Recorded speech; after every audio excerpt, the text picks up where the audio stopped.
नमस्कार, मैं हूं रवीक्षा शर्मा और आप देख रहे हैं सन टाइम बिहार न्यूज। चलिए रुक करेंगे आज की मुख्य खबर की ओर। निदेशक मंत्रिमंडल सचिवालय विभाग उर्दू निदेशालय बिहार पटना के दिशा निर्देश में जिला उर्दू भाषा कोषांग अररिया के तत्वाधान में टाउन हॉल अररिया में उर्दू भाषी विद्यार्थी प्रोत्साहन राज्य योजना के अंतर्गत वाद विवाद प्रतियोगिता का आयोजन किया गया।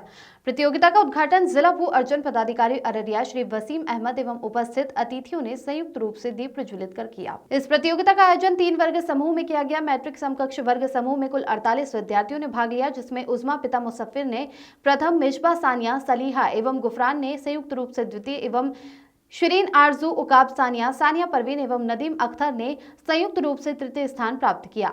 इंटर समकक्ष वर्ग समूह में 37 विद्यार्थियों ने भाग लिया, जिसमें से शकीब अंसारी प्रथम, साइमा अहमद अली एवं रौनक परवीन ने संयुक्त रूप से द्वितीय एवं नादिया शाहीन, रोजी परवीन, चमन आरा एवं मेहर परवीन ने संयुक्त रूप से तृतीय स्थान प्राप्त किया। इसी प्रकार स्नातक समकक्ष वर्ग समूह में 48 विद्यार्थियों ने भाग लिया, जिसमें से मोहम्मद इंतखाब आलम ने प्रथम, गुलाब नबी मुंतमिर आलम ने, मोहम्मद दिलजान ने संयुक्त रूप से द्वितीय एवं आलिया फिरदौस, दानिश आतम, महनाज खातून एवं कहकशा परवीन ने संयुक्त रूप से तृतीय स्थान प्राप्त किया।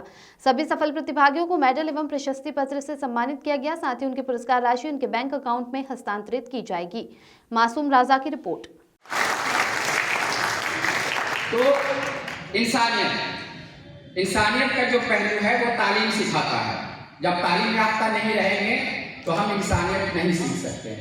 उसके बाद अपना जो मुल्क है, अपना जो वतन है, उससे मोहब्बत करना और उस वतन को आगे कैसे बढ़ाना है, मिलजुल कर काम कैसे किया जाता है, और वतन पे जानिसार करने के लिए भी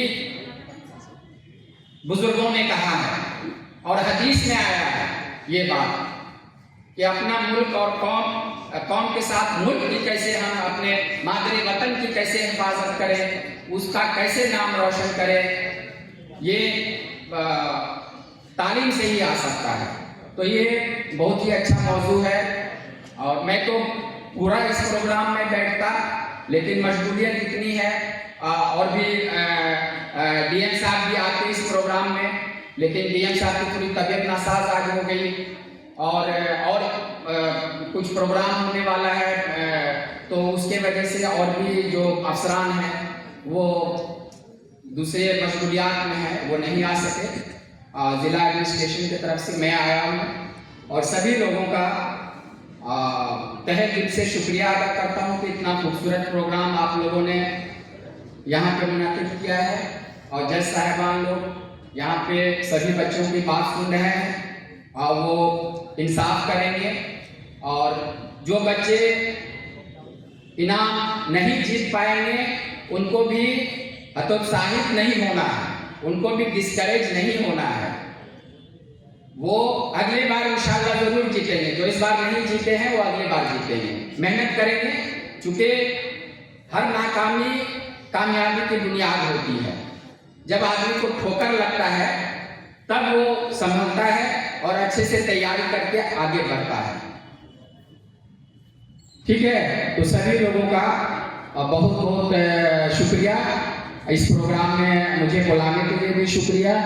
आप लोग प्रोग्राम को जारी रखें, अगर जरूरत होगी तो आप बुलाएंगे फिर प्राइज डिस्ट्रीब्यूशन के लिए, तो मैं इंशाल्लाह हाजिर होऊंगा। बिहार सरकार की ओर से अररिया में वाद विवाद प्रतियोगिता रखा गया है, इससे उर्दू की तरक्की करें। उर्दू डायरेक्टरेट की तरफ से उनके हिदायत पे ज़िला उर्दू ज़बान सेल के ज़रिया ये प्रोग्राम रखा गया है।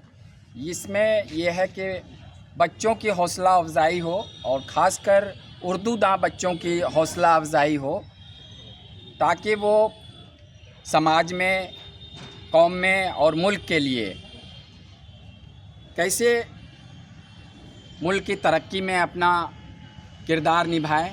साथ ही साथ उर्दू के फ़रोग़ के लिए, उर्दू जो दूसरी सरकारी ज़बान है बिहार में और ये हमारे गंगा जमनी तहज़ीब की एक नादिर नमूना है, इसको फ़रोग़ के लिए, इसको बढ़ाने के लिए कैसे ये ज़बान आगे बढ़े, उसकी भी हौसला अफजाई हो, लोगों में इसका तरवीज हो, इसकी रिवाज कायम हो, उर्दू लोग पढ़ें, लिखें, समझें। और ये बहुत ही शीरी ज़बान है, जंग आज़ादी की ज़बान है दोस्ती और भाईचारे की ज़बान है, मोहब्बत की ज़बान है।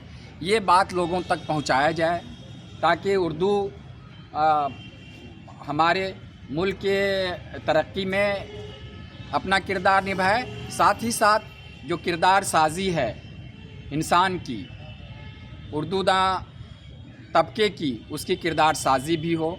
इसके लिए उर्दू डायरेक्टरेट की तरफ से ये प्रोग्राम इनकाद किया जाता है।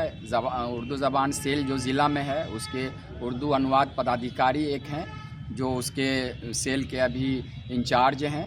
वो लोग मिलकर के डायरेक्टरेट की हिदायत पे ये प्रोग्राम इनकाद किए हैं। ये डिस्ट्रिक्ट एडमिनिस्ट्रेशन का भी इसमें रोल है। डिस्ट्रिक्ट एडमिनिस्ट्रेशन की तरफ से डीएम साहब की तबीयत नासाज होने की वजह से मैं इस प्रोग्राम में डिस्ट्रिक्ट एडमिनिस्ट्रेशन की तरफ से आया हूँ और मेरे द्वारा शमा रोशन करके इस प्रोग्राम का इनकाद किया गया है। काफ़ी बच्चे तालीम की अहमियत, इम्पोर्टेंस ऑफ एजुकेशन, तालीम की अहमियत के मौजू पे अच्छी अच्छी तकरीर बच्चों द्वारा किया जा रहा है। मुझे खुशी है और मैं उम्मीद करता हूँ कि ये उर्दू ज़बान के लिए ही नहीं, हमारे सूबे बिहार के लिए और कौम व मिल्लत के लिए, मुल्क के लिए ये अच्छा प्रोग्राम है। सर, आपने अभी कहा कि उर्दू ज़बान के फ़रोग़ के लिए और तरक्की के लिए आवाम तक ये पहुँचे, लेकिन कुर्सियाँ खाली पड़ी हुई हैं सर, क्या आवाम तक पहुँच नहीं रही है? ये देखिए, ये थोड़ी सी मायूसी तो है कि लोगों में जो रग़बत होनी चाहिए उर्दू के तई, वो रग़बत घट रही है। लोग उर्दू के नाम पे इकट्ठा नहीं होते हैं, लेकिन फिर भी तादाद अच्छी थी। कुछ लोग बाहर निकल गए थे, इसलिए आपको कुर्सियां खाली नज़र आई। तो महकमा उर्दू की तरफ से ये कहा गया है कि तरजीहात में शामिल नहीं है आवाम तक और मीडिया वालों को बुलाना, ये कहा गया है सर। नहीं, ऐसी बात नहीं है। मीडिया वाले नहीं रहेंगे तो फिर फ़रोग़ और जो है इसके आम लोगों तक पहुंचने का सवाल ही नहीं उठता है। जब तक हम सहाफ़ियों को, रिपोर्टर्स को और मीडिया को इसमें शामिल नहीं करेंगे। अभी के महकमे से लोग कह रहे हैं सर मीडिया की कोई ज़रूरत नहीं है।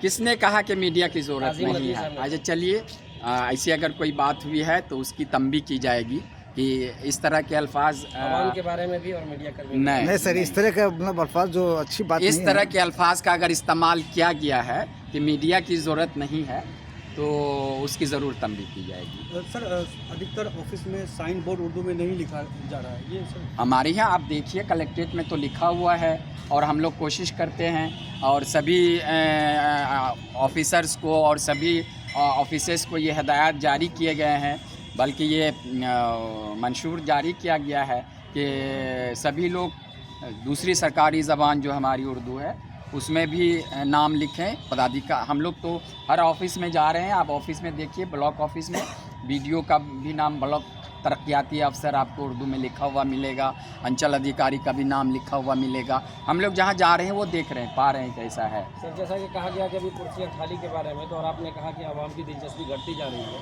तो आज के इस प्रोग्राम के ताल्लुक से आवाम को बुलाने के लिए क्या क्या इक़दाम किए गए थे, इसकी कुछ जानकारी?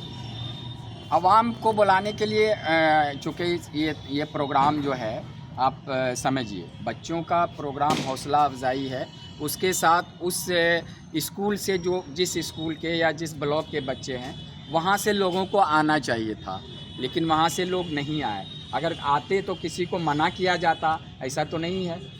एक लास्ट सवाल सर, हाँ, कि जैसे ट्रांसलेटर होते हैं उनका काम, मेरे ख्याल से जो मेरी समझ है, आप करेक्ट कर दीजिएगा अगर मैं रॉन्ग सवाल पूछ रहा हूँ, कि उनकी ये होता है कि एप्लीकेशंस को आप लें उर्दू में और ट्रांसलेट करके बताएं महकमे को, तो इसके लिए डिपार्टमेंट की तरफ से क्या पहल हो रही है? इसके लिए तो हदायत हैं सभी जो उर्दू ट्रांसलेटर हैं, असिस्टेंट उर्दू ट्रांसलेटर हैं, उनको करना है।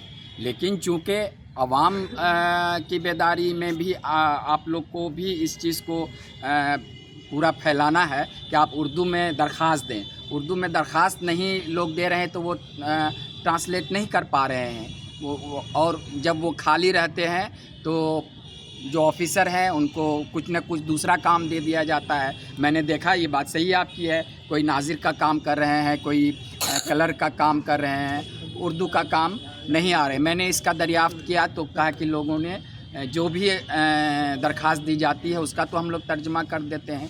अब लोग दरख्वास्त ही नहीं देते हैं तो हम लोग क्या लोग करें। उर्दू में दरख्वास्त दें, इसके लिए कोई पहल की जानी चाहिए ना सर? पहल तो हो रही है, जैसे सर कुछ बताएं पहल आप लोग की तरफ से होनी चाहिए। सर। अगर नहीं हुई, अभी तक नहीं हुई, तो हमारा जो ज़रिया है, तो आप, हमारा ज़रिया आप ही है। आप इस चीज़ को पूरा फैलाइए कि जो उर्दूदां तबका है वो उर्दू में ब्लॉक में, अंचल में या किसी भी ऑफिस में या कलेक्ट्रेट में उर्दू में दरख्वास्त ली जाती हैं। आप लोग इसको अपने जो अखबार के हैं, जो इसके हैं, आप रिपोर्टर हैं, इस बात को